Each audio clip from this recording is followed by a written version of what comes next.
Okay, squirrels, we are at 89% of the book. I don't know how this is going to go because I'm starting out sleepy. My intent is to always get this done earlier in the day, and then it's one live to another live to another. I'm just going to have to skip somebody and get my reading done. Okay, we're at part 4. Well, I listened. I didn't like it, but I gave in. But I insisted on being on the spot, and I swore... Wait a minute. Okay, the last thing... Let me go back. The last thing was they were outside the window, remember? And... what's his name? Jerry was outside listening to what had gone on between... Megan and the Mr. What's his name? Symington. And Nash was there. And Burton, Jerry about blew it. And so he took him over and told him, he says, now look here, Mr. Burton, you've got to listen. Says Nash took a firm grip of my... Okay, before that, Jerry said, that girl isn't safe, I said urgently. You saw his face. Now we've got to get her out of here. Nash took a firm grip of my arm. Now look here, Mr. Burton, you've got to listen. I don't remember what they said his face looked like. Let me get back to that.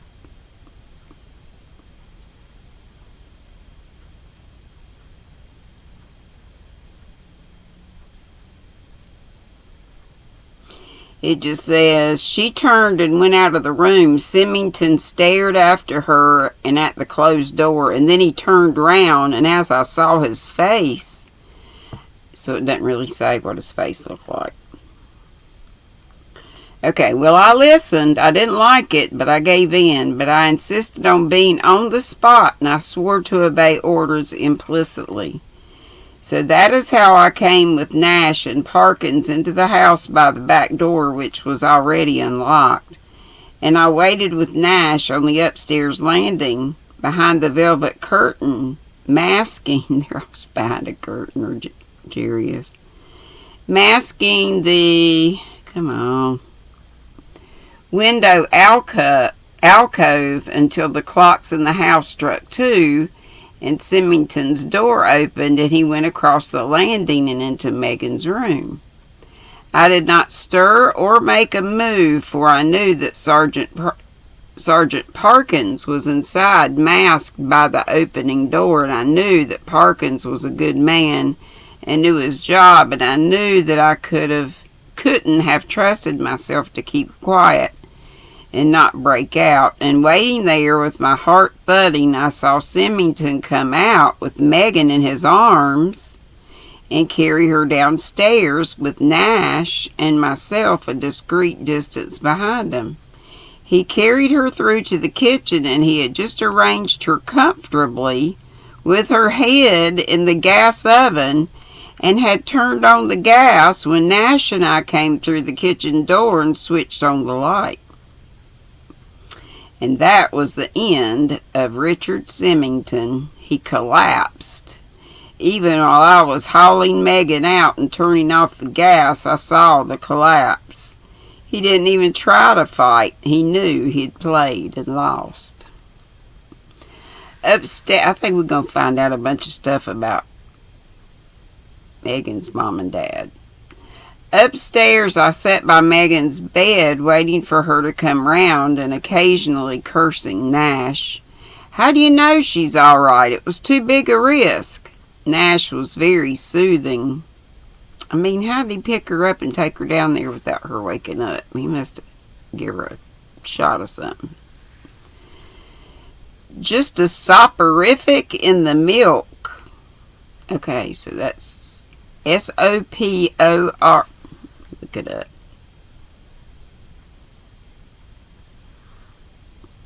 Looks like soporific. Saporific, I guess is how. Tending to induce drowsiness or sleep.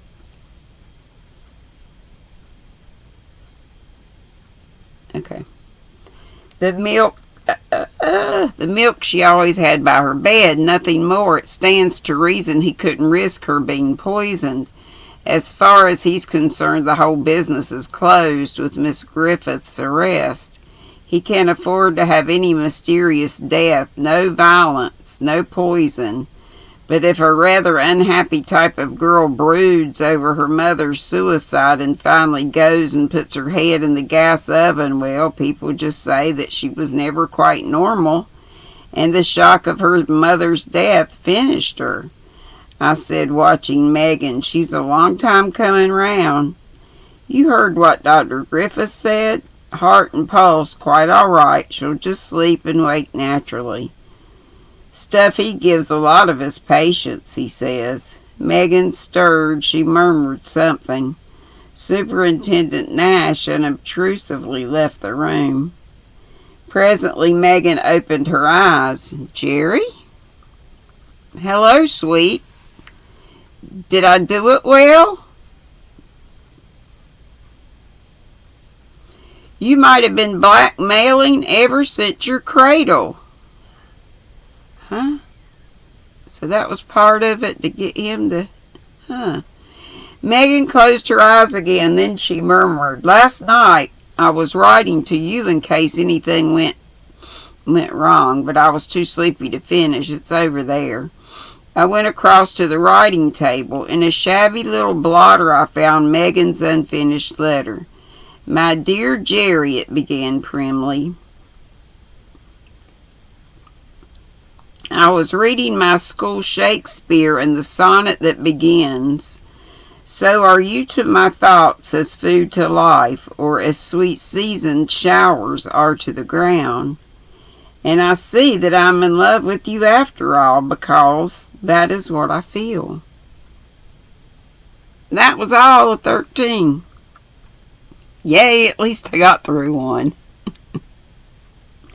14. So you see, said Mrs. Dane Calthrop, I was quite right to call in an expert. I stared at her. We were all at the vicarage. The rain was pouring down outside, and there was a pleasant log fire, and Mrs. Dane Calthrop had just wandered round, beat up a sofa cushion, and put it for some reason of her own on the top of the grand piano. But did you? I said, surprised. Who was it? What did he do?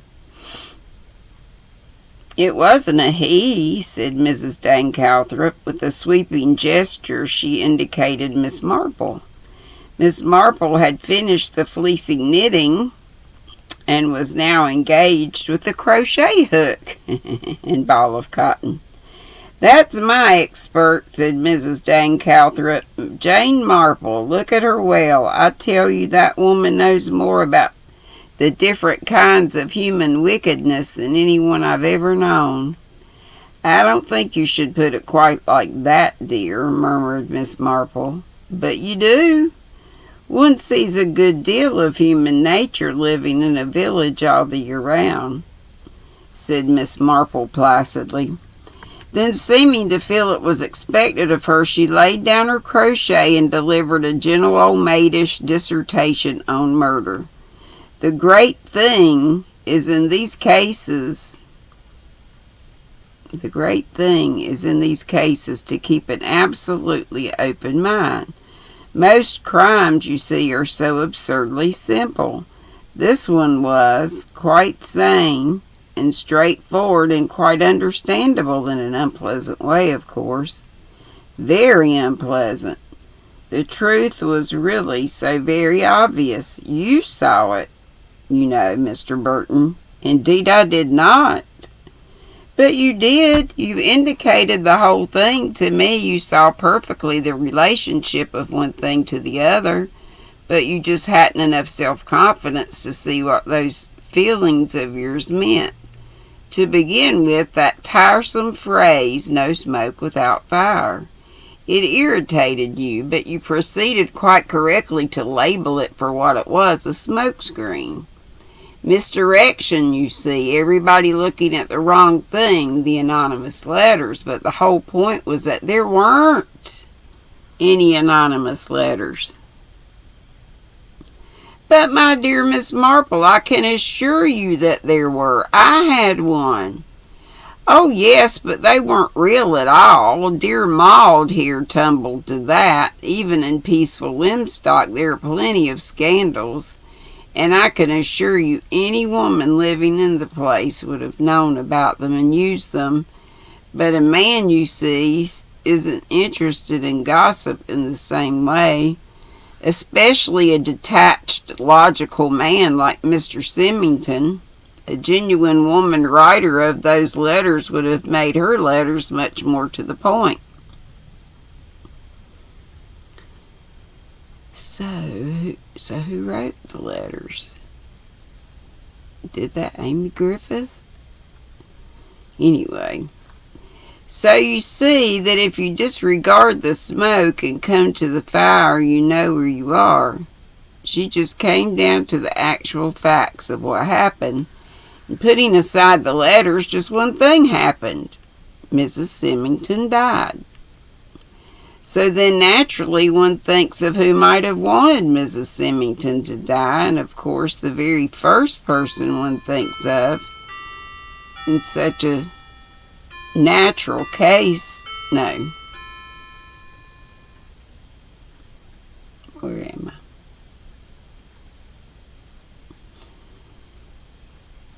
So then naturally one thinks of who might have wanted Mrs. Symington to die, and of course the very first person one thinks of in such a case is, I'm afraid, the husband. And one asks herself, is there any other reason, any motive, for instance, another woman? And the very first thing I hear is that there's a very attractive young governess in the house. So clear, isn't it? Mr. Symington, a rather dry, repressed, unemotional man.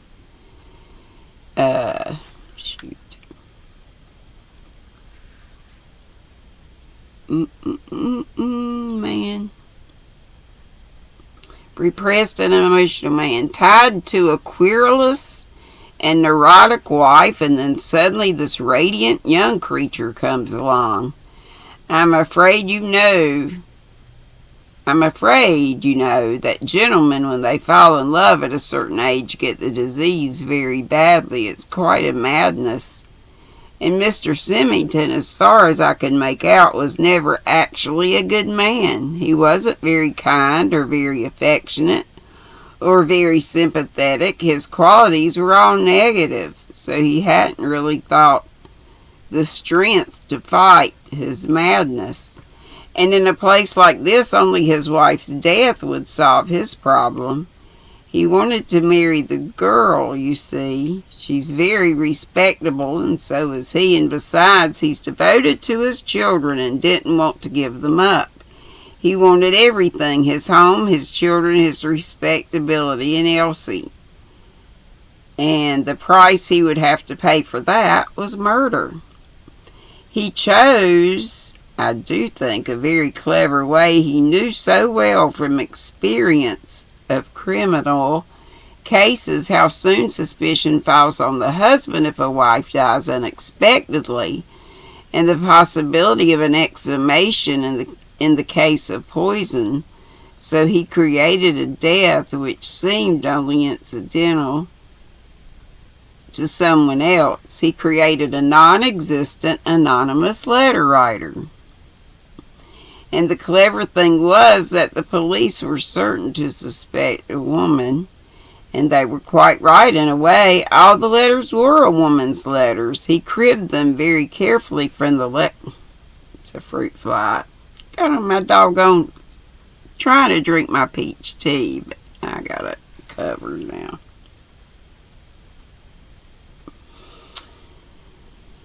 Oh, shoot. All the letters were a woman's letters. He cribbed them very cleverly from the letters in the case last year and from a case Dr. Griffith told him about. I don't mean that he was so crude as to reproduce any any letter verbatim, but he took phrases and expressions from them and mixed them up. And the net result was that the letters definitely represented a woman's mind, a half-crazed, repressed personality.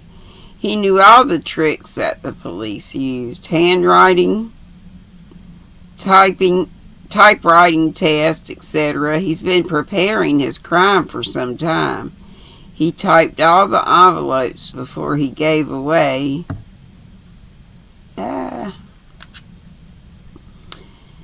the typewriter to the Women's Institute, and he cut the pages from the book at Little Furs probably quite a long time ago when he was waiting in the drawing room one day. People don't open books of sermons much.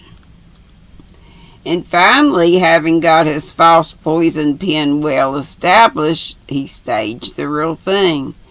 A fine afternoon when the governess and the boys and his stepdaughter would be out, and the servants having their regularly day out, he couldn't foresee that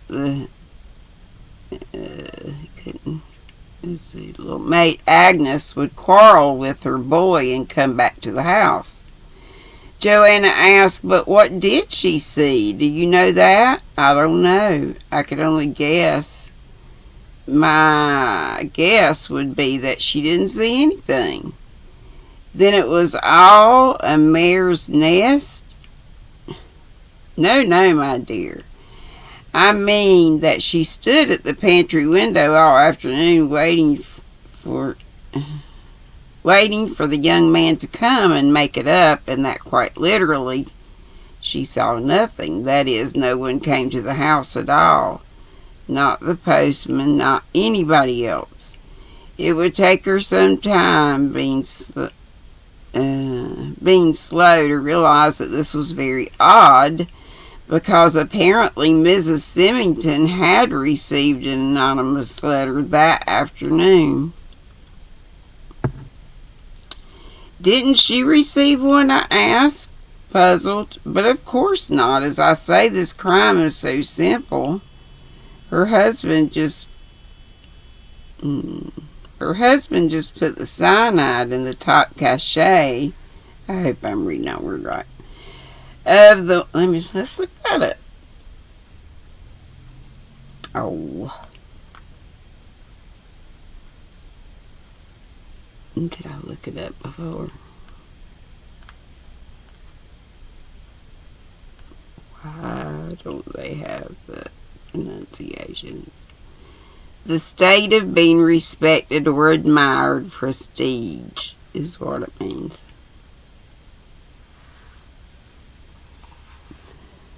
I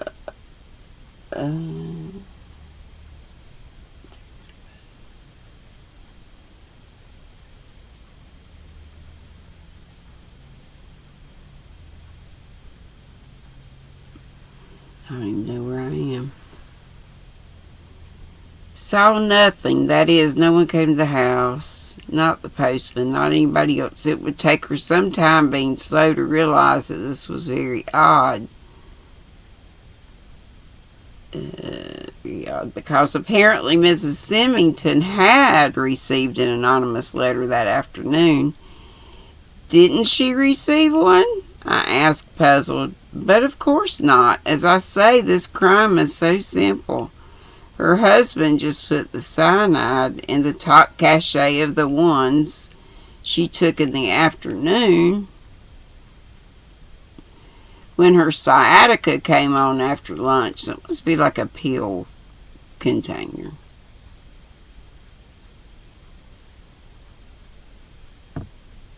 I'm sorry, y'all. Falling asleep. Let me stop there. You have these long pauses where I just kind of fade out. I'm going to try to get better about getting on here earlier. I love y'all. Be sweet, don't be ugly, Sunita.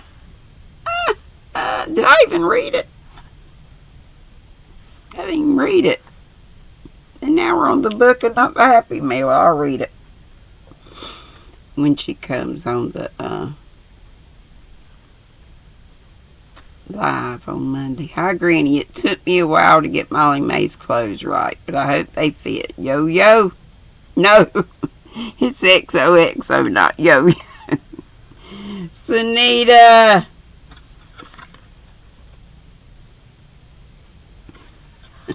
Yo-yo. Good Lord. I think I'm going to bed, y'all. Good night. Let the bed bugs bite. Did I say be sweet, don't be ugly? If not, there you go. Bye.